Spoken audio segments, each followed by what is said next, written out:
Баршаңызға қайырлы күн достар. Бүгін сіздермен 3 шоколада муссовый тортын даярлаймыз. Аты айтып тұрғандай 3 түрлі ақ, молочный, темный шоколадты құраған бұл торттың дәмі де өте ерекше. Олай болса менің каналыма тіркеліп, менімен бірге даярлаңыз. Алдымен бисквит даярлаймыз. Бұл тортқа өзіңіз қалауыңыз бойынша өзіңіздің сүйікті бисквитіңіздің рецебін қолдансаңыз болады. На водяной бане жасалатын бисквит рецебін қолдандым. Бисквит үшін бізге 2 дана жұмыртқа, 60 грамм қан, 60 грамм ұн қажет. Ал егер шоколадный бисквит жасайтын болсаңыз, онда 60 грамм ұнның орнына 20 грамм какао және 40 грамм ұн қажет. Біз бисквитті на водяной бане жасайтын боламыз. Ол үшін бір ыдысқа су құйып, оның үстіне тағы да бір ыдыс қойып, оның үстіне жұмыртқа мен қантты саламыз.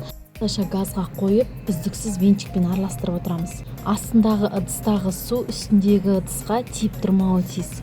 Қант толығымен еріген уақытта біз газдан осы ыдысымызды аламыз. Яғни оны қолымызбен тексеріп көрсек болады. Келесі кезекте жұмыртқа мен қантты миксермен араластырамыз. Жұмыртқаның көлемі бірнеше есе ұлғайып, әппақ болуы тиіс. Яғни миксердің басын көтерген уақытымызда жұмыртқаның ізі ұзаққа дейін қалады. Келесі кезекте осы жұмыртқаға ұнды қосатын боламыз. Ұнды бірнеше бөлікке бөліп отырып, елеп отырып қосамыз. Бірінші бөлігін қосамыз, содан соң лопаткамен астан үстіне қарай видеода көрсетілгендей етіп араластырамыз.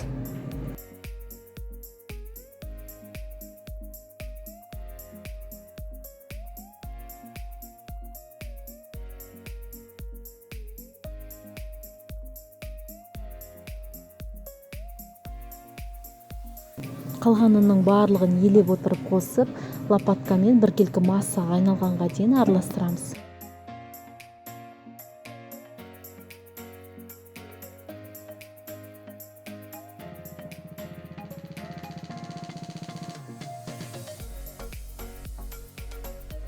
Дайын болған массамызды 20 сантиметрлі формаға құйып, 180 градуста қызып тұрған пеште шамамен 15-20 минут пісіреміз.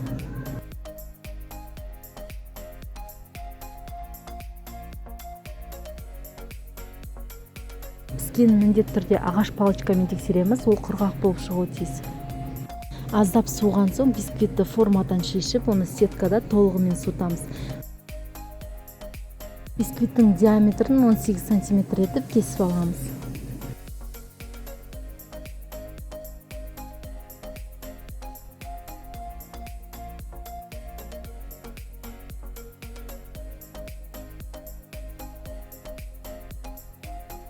Келесі кезекте мусс даярлайтын боламыз. Ең бірінші ақ шоколадта мусс даярлаймыз. Ол үшін бізге 80 грамм ақ шоколад, 80 мл сүт, 1 дана жұмыртқа, 50 грамм қант, 8 грамм халал желатин. Мен листовой желатин қолдандым, сондықтан мен оны көп мөлшердегі салқын суға салып қойдым. Ал егер порошковый желатин қолданатын болсаңыз, 8 грамм порошковый желатинге 48 грамм суды қосып, оны араластырып алдын ала дайындап қоясыздар. Бір ыдысқа жұмыртқаны салып, оның ішіне қанттың барлығын салып, оны венчикпен жақсылап араластырамыз. Біркелкі массаға айналдырамыз.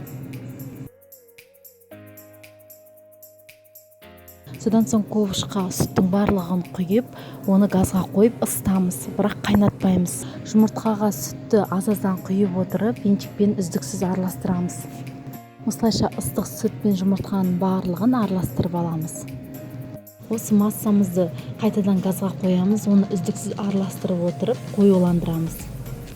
Аздап қана қоюлануы тиіс.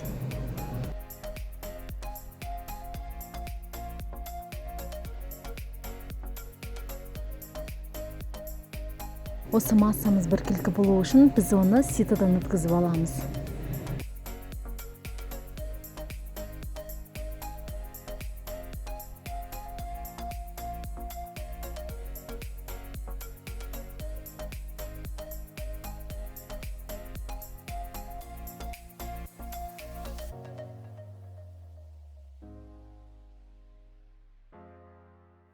Листовой желатинді салқын судан шығарып, оны жақсылап сығып, осы массамызға салып араластырамыз.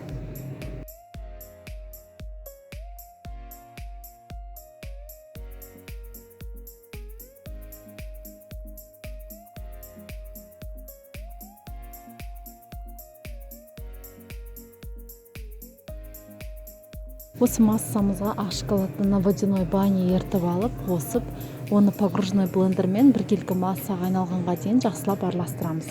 Осы шоколадты массамызды комната температурасына дейін суытып қоямыз. 200 грамм сливкиді алдымен баяу жылдамдықта, содан соң жылдамдығын көбейте отырып, өз формасын ұстағанға дейін миксермен араластырамыз. Шоколадты массамыз бен сливкиді қосып, оны лопаткамен біркелкі массаға айналғанға дейін жақсылап араластырамыз.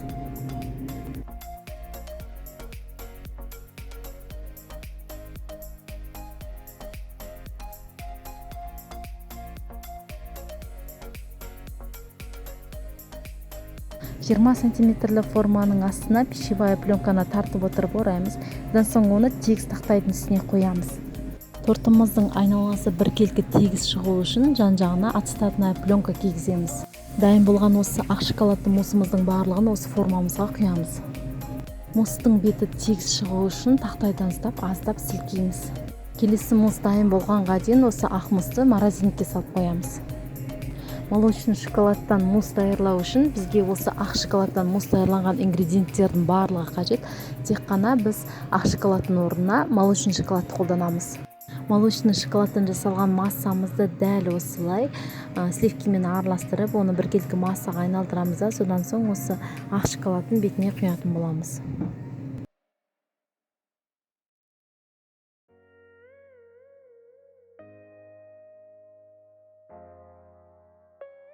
Ақ мусты морозиліктен шығарып, оның бетіне молочный мусты құямыз. Аздап сілкіп бетін тегістеп, темный мусс дайын болғанға дейін біз оны морозилікке салып қоямыз. Темный шоколадтан мусс даярлау үшін дәл сол ингредиенттер қажет, тек қана біз темный шоколадты қолданатын боламыз. Дайын болған темный муссы молочный шоколадты мусстың үстіне құямыз, бетін тегістеп шығамыз.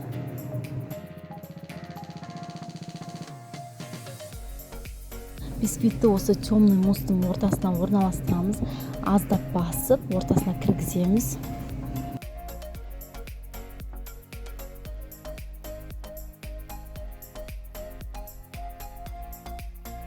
Жан-жағын лопаткамен тегістеп шығамыз. Торттың бетін зеркальный глазурмен қаптайтын болсаңыз, 6-8 сағатқа морозилікке толық қатқанға дейін салып қоямыз. Егер мен секілді ешқандай глазур қолданбайтын болсаңыз, холодильникке бірнеше сағатқа өз формасын ұстағанға дейін салып қоямыз. Осымен біздің өте дәмді тортымыз дайын, міндетті түрде даярлап, жақындарыңызды қуантыңыздар. Мен осы каналымда тек қана өте ерекше тәттілермен бөлісетін боламын. Сіздер міндетті түрде каналға тіркеліп, видеоны бағалап кетіңіздер. Мен бірге болғандарыңызға рахмет.